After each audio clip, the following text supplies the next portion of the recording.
ره ره ره ره می ره دو، دو ره می می می می ره می، دو ره ره ره ره می ره دو، ره می فا فا فا فا می فا، فا لا سل فا فا سل فا می، دو ره می می می می ره می، دو ره ره ره ره می ره دو، می ره دو سی سی دو سی لا، سی بمول.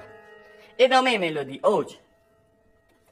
می فا سل فا می می ره می، می فا سل فا می می ره می، می فا سل سل سل لا سل فا، فا لا سل فا فا سل فا می، دو ره ره ره ره می ره دو، دو ره ره ره ره می ره دو، می ره دو سی سی دو سی لا.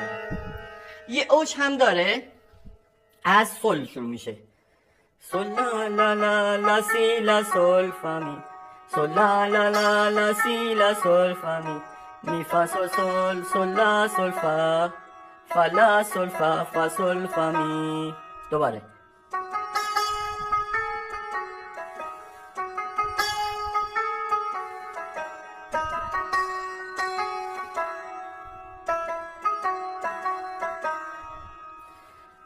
و ادامه ملودی. حالا یک ریتم تکنو دور تمپوتون، سرعت ریتمتون 140 یا 141 باشه عالیه. و نکته بعدی، این ملودی در ترانسپوز و وضعیت -4 اجرا شد. حالا شما میتونید هم توی، اگر ترانسپوز ندارید تغییر نمیکنه، همون روی گام لا میتونید این ملودی رو اجرا کنید. امیدوارم که موفق باشید.